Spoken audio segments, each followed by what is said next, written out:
పిల్లలు వాళ్ళకి కావాల్సినవి ఎప్పుడు కూడా వాళ్ళ యొక్క సాంకేతికాల ద్వారా వాళ్ళు తెలియజేస్తూ ఉంటారు. వాళ్ళకి మాటలు రావు. మాటలు రాకపోతే పిల్లలు అనేవాళ్ళు ఎలా ఉంటే జస్ట్ ఒక సీసా, చిన్న గాజు సీసా లాగా మీరు వాళ్ళకి ఏమి అందులో నింపుతుంటారో అదే వాళ్ళకి పెరుగుతూ ఉంటుంది.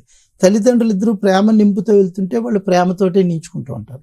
తల్లిదండ్రులు ఇద్దరు కోపం, ద్వేషం ఇలా అరుచుకోవడం లేదా గొడవలు చేస్తుంటే వాళ్ళు అదే చేస్తుంటారు. తల్లిదండ్రులు ఇద్దరం ఉద్యోగస్తులు, నువ్వు గొప్ప ఉద్యోగస్తులు రావాలి, లేదా నేను గోల్డ్ మెడలిస్ట్ని, క్లాస్ టాపర్ని, నువ్వు టాపర్ రావాలి అన్నప్పుడు వాళ్ళలో బర్న్అవుట్ స్టార్ట్ అవుతూ ఉంటుంది. సో ఇక్కడ ఏంటంటే అమ్మా నాన్నని ఎలా సంతృప్తి పరచాలి అది వాళ్ళ వల్ల కాదు. ఎందుకంటే అమ్మా నాన్న చదివినప్పుడు ఉన్నటువంటి ఎడ్యుకేషన్ సిస్టంలో ఎలా ఉండేది, ఎన్ని క్వశ్చన్స్ రాసేవారు, ఎన్ని మార్కులు వచ్చేవి అనేది వాళ్ళ అనుభవం.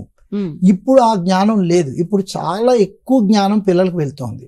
ఈ ఇన్ఫర్మేషన్ వరల్డ్లో వాళ్ళకి బోల్డ్ ఇన్ఫర్మేషన్ వచ్చేస్తుంది. ఆ ఇన్ఫర్మేషన్ వాళ్ళు ప్రాసెస్ చేయలేకపోతున్నారు.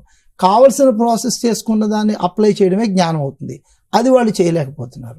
సో తల్లిదండ్రులు మాట్లాడేటప్పుడు వాళ్ళు ఏదైనా చెప్పినా కూడా వీళ్ళు నా వల్ల కాదు అనేస్తూ ఉంటారు. నిజంగా ప్రేమ ఉన్నప్పుడు ఆ యొక్క సందేశాన్ని వాళ్ళు అంగీకరించాలి.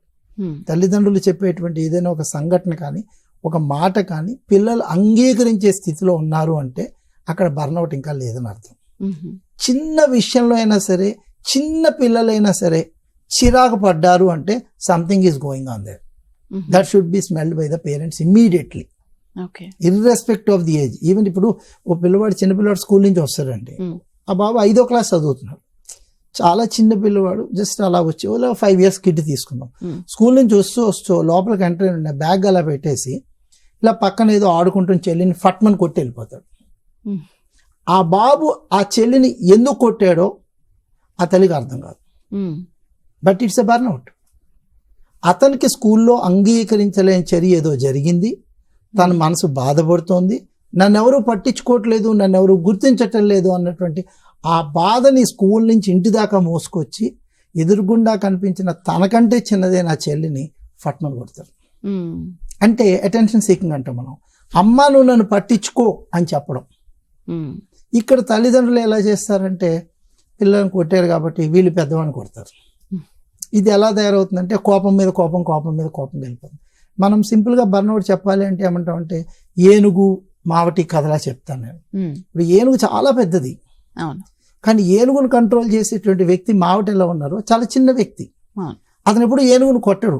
ఏనుగును కొట్టినా ఏనుకేం ప్రభావం ఉండదు అంత పెద్ద శరీరం మీద.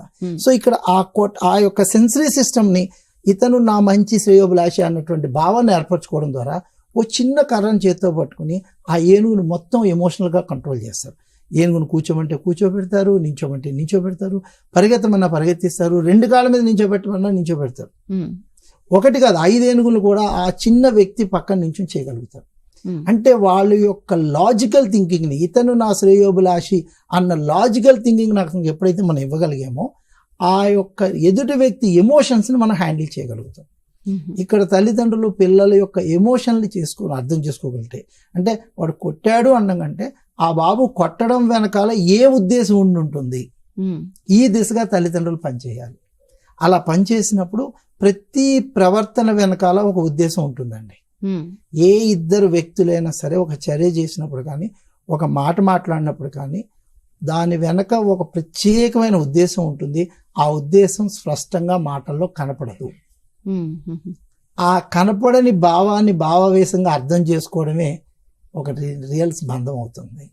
ముఖ్యంగా తల్లిదండ్రులు పిల్లల దగ్గర ఆ యొక్క చర్య కంటే కూడా చర్య వెనుక ఉన్న భావావేశం ఏంటో తెలుసుకోగలిగితే, ఇంత ప్రశాంతంగా స్కూల్కి వెళ్ళి పొద్దున్నే ఆడుతూ స్కూల్కి వెళ్ళి అన్ని టిఫిన్ డబ్బా, వాటర్ బాటిల్ అన్నీ పట్టుకుని స్కూల్కి వెళ్ళిన వ్యక్తి హాయిగా నవ్వుతూ ఇంటికి వచ్చేసరికి ఒక్కసారి ఎందుకు అలా అయిపోయాడు, వస్తూనే చెల్లిని ఎందుకు కొట్టాడు, ఈ భావావేశ ప్రకటన వెనకాల అతనికి జరుగుతున్న ఒత్తిడి ఏంటి, ఈ దిశగా తల్లిదండ్రులు ఆలోచిస్తే అతని దగ్గర తీసుకుని అసలు ఏం జరిగింది, స్కూల్లో ఏమైంది, ఇతనికి ఏ బాధ కలిగింది, ఈ బాధను ఎలా నివారించవచ్చు అన్న దిశగా పరిస్థితి. ఇలా కాకుండా నువ్వు కొట్టావు కాబట్టి నేను కొడతాను అంటే ఏనుగు వెళ్ళి మావటిని కొట్టినట్టు, మావటి వెళ్ళి ఏనుగు కొట్టినట్టు ఇది 2 ఏనుగులు ఫైట్ అవుతుంది. సపోజ్ అప్పుడు మావటి ఏం చేయలేడు మధ్యలో. సో ఇక్కడ తల్లిదండ్రులు పిల్లలతో ఉన్నటువంటి మమేకమైన సత్సంబంధాల్లో పిల్లల యొక్క చర్యల వెనకాల ఉన్నటువంటి భావావేశాన్ని అర్థం చేసుకోవడం చాలా చాలా కీలకం.